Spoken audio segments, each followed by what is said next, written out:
डर का कोई एक चेहरा नहीं होता। कभी यह आपके आस पास की हवा में होता है, कभी उन खामोश रास्तों पर, और कभी खुद आपके दिमाग के अंदर। स्वागत है द रेड लैंटर्न में। यहाँ हम किसी एक शैली में नहीं बंधते, हम उस हर चीज को टटोलते हैं जो आपको सोचने पर और सहमने पर मजबूर कर दे। चाहे वो दुनिया के उस पार का सच हो या इंसान की फितरत का अंधेरा, हम हर परत खोलेंगे। अगर आप तैयार हैं हर तरह के रहस्य से मिलने के लिए, तो वीडियो को लाइक करें, इस सफ़र को शेयर करें और द रेड लैंटर्न को सब्सक्राइब करें, क्योंकि जब द रेड लैंटर्न जलती है तो बस वही दिखता है जो सच है।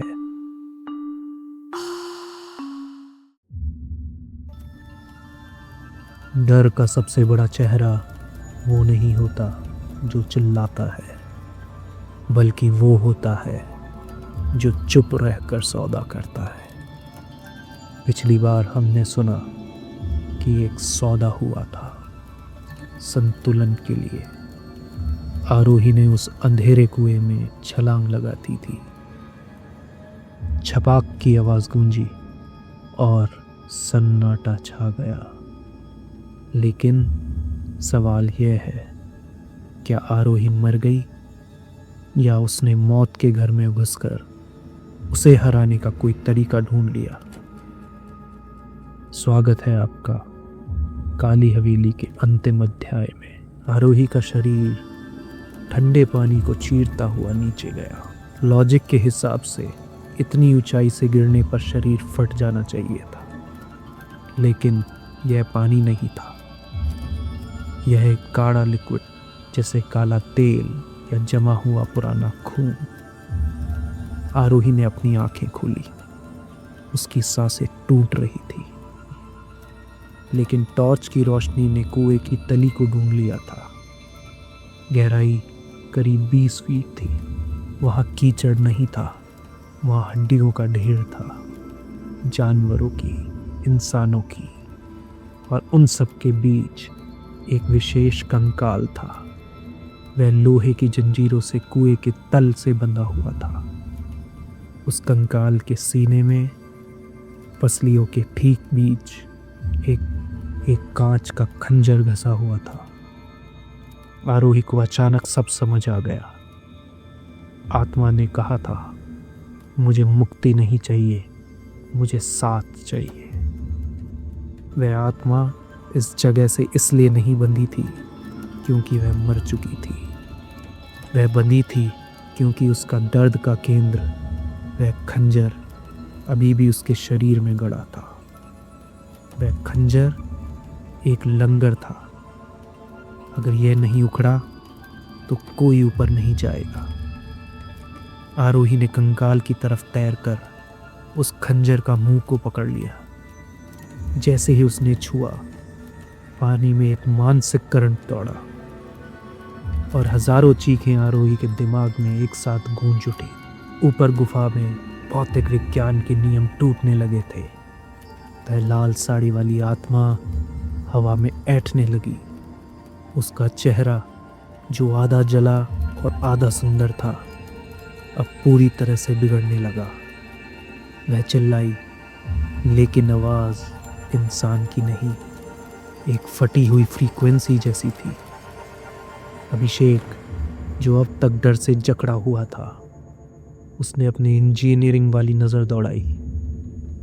उसने देखा कि जब जब नीचे पानी में हलचल होती है, उसे बांधने वाली जंजीरें ढीली पड़ जाती है। यह कोई जादू नहीं था, यह क्वांटम जुड़ाव, यानी कि क्वांटम एंटेंगलमेंट जैसा था। नीचे का एक्शन, ऊपर का रिएक्शन। आरोही ने सिस्टम को हैक कर लिया था। मौका देखते ही अभिषेक ने अपने बंधे हुए हाथों को वेदी के नुकीले पत्थरों पर रगड़ना शुरू किया। जंग लगी जंजीरें, जो सदियों से अटूट थी, अब आत्मा की कमज़ोर पड़ती पकड़ के कारण कच्ची हो गई थी। एक तेज़ आवाज़ के साथ जंजीरें टूटी और अभिषेक आज़ाद हो गया। वह भागा नहीं, बल्कि कुएं की मुंडेर की तरफ लपका। नीचे पानी में आरोही की नसें फटने को थी, ऑक्सीजन खत्म होती जा रही थी। उसने अपनी आखिरी ताकत इकट्ठी की और उस खंजर को कंकाल की पसलियों से जोर से खींचा। खंजर बाहर निकल गया था और उसके निकलते ही कंकाल राख बनकर पानी में घुल गया। सिर्फ खोपड़ी आरोही के हाथ में रह गई थी। आरोही का शरीर एक गुब्बारे की तरह ऊपर की ओर उछला। वह पानी की सतह पर आ गई। जोर जोर से सांस लेती हुई वह चिल्लाई, अभिषेक, आग, इसे आग चाहिए। ऊपर आत्मा अब अभिषेक की तरफ झपट रही थी। वह मेरा है, उसे छोड़ दो। अभिषेक समझ गया, रणवीर सिंह ने इसे आग से मारा था और यही आग इसका अंत भी करेगी। अभिषेक ने अपनी जेब से सिगरेट वाला लाइटर निकाला और वेदी पर पड़ी पुरानी लकड़ियों और कपड़ों में आग लगा दी। आरोही ने पानी से बाहर वह खोपड़ी सीधे उस आग में फेंक दी। जैसे ही खोपड़ी में आग लगी, आत्मा का हवा में तैरता शरीर खिंचाव महसूस करने लगा। वह एक शक्तिशाली चुंबक की तरह आग की ओर खिंची और आग में समा गई। लेकिन जलते हुए उसने चीखना बंद कर दिया।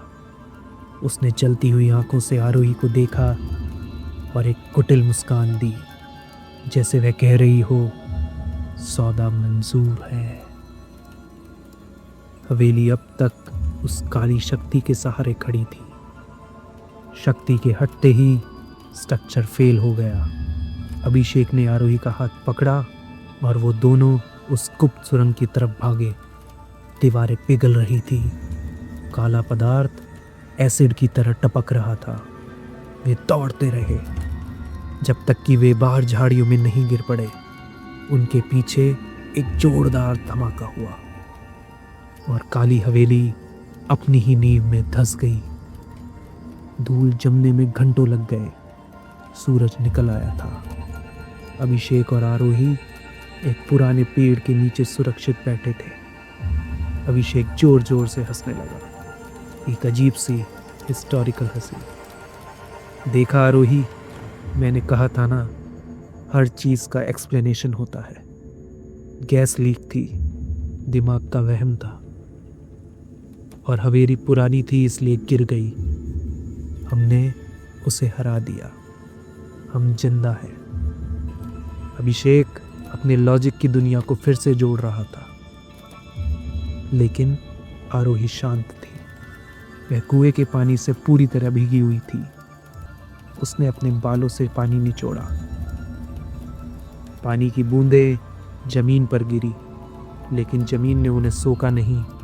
बूंदें पारे की तरह सतह पर तैर रही थी। अभिषेक ने यह नहीं देखा। आरोही ने उसकी तरफ देखा। उसकी पुतलियां थोड़ी फैली हुई थी। उसने धीरे से कहा, हाँ अभिषेक, घर चलते हैं, मेरा नया घर। आरोही की परछाई पेड़ के तने पर पड़ी थी। आरोही ने बाल बांध रखे थे, लेकिन परछाई के बाल खुले लहरा रहे थे। सौदा पूरा हो चुका था। 1 महीने बाद दिल्ली में अभिषेक और आरोही अपनी नॉर्मल लाइफ में लौट आए थे। अभिषेक ने अपनी रिसर्च सबमिट कर दी थी। थ्योरी थी इंफ्रासाउंड एंड हेलुसिनेशन। उसने मान लिया था कि हवेली में कोई भूत नहीं था। एक रात अभिषेक अपने प्रोजेक्ट की एडिटिंग कर रहा था। उसने काली हवेली की वह आखिरी फुटेज निकाली। स्लो मोशन में वह दृश्य देखा जहां आत्मा आग में जल रही थी। अभिषेक ने जूम किया और अचानक उसका खून चमसा गया। आत्मा जल रही थी, लेकिन वह हंस रही थी, और मरते समय उसने अपना हाथ अभिषेक की तरफ नहीं बल्कि आरोही की तरफ बढ़ाया था। फुटेज में एक बहुत धीमी फुसफुसाती हुई आवाज़ रिकॉर्ड हुई थी। शरीर जल गया, लेकिन मुझे अब घर मिल गया है। अभिषेक ने कांपते हाथों से आरोही को वीडियो कॉल किया। आरोही ने फोन उठाया। उसका कमरा अंधेरे में था। हेलो आरोही, तुम ठीक हो? अभिषेक ने पूछा। आरोही ने चेहरा ऊपर उठाया। आंखों के नीचे काले घेरे थे, लेकिन वह मुस्कुरा रही थी। मैं बहुत खुश हूं अभिषेक, यहाँ बहुत शांति है। तभी अभिषेक ने वीडियो कॉल में देखा। आरोही के पीछे की दीवार पर एक परछाई थी। परछाई ने साड़ी पहनी हुई थी और आरोही ने धीरे से अपनी गर्दन से बाल हटाए। वहाँ एक निशान था, वही निशान जो हवेली की दीवार पर था। एक तीर जो नीचे की ओर इशारा कर रहा था। कुआं अब हवेली में नहीं था, कुआं अब आरोही के अंदर था। आरोही की आवाज़ बदल गई। एक भारी दोहरी आवाज़ में उसने कहा, द रेड लैंटर्न जलती रहेगी अभिषेक, क्योंकि अंधेरा अब बाहर नहीं अंदर है। फोन कट गया और कमरे में सिर्फ घड़ी की टिक टॉक गूंजती रही। दोस्तों, तर्क कहता है कि ऊर्जा खत्म नहीं होती, बस रूप बदलती है। काली हवेली गिर गई, लेकिन उसका अंधेरा एक नए पते पर शिफ्ट हो गया। हम अक्सर सोचते हैं कि हम बुराई से जीत गए, लेकिन कभी कभी बुराई हारती नहीं, बस छिप जाती है आपके सबसे करीबी इंसान के अंदर। क्या आप अपने पास बैठे इंसान को सच में जानते हैं? जरा गौर से देखिए, शायद उनकी परछाई कुछ और ही कहानी कह रही है। अगर इस कहानी ने आपके लॉजिक को हिला दिया हो तो रेड लैंटर्न को सब्सक्राइब करें, क्योंकि हम कहानियां नहीं सुनते, हम आपको उस सच से मिलाते हैं जिससे आप भाग रहे हैं। शुभ रात्रि, अगर आप सो सकें तो।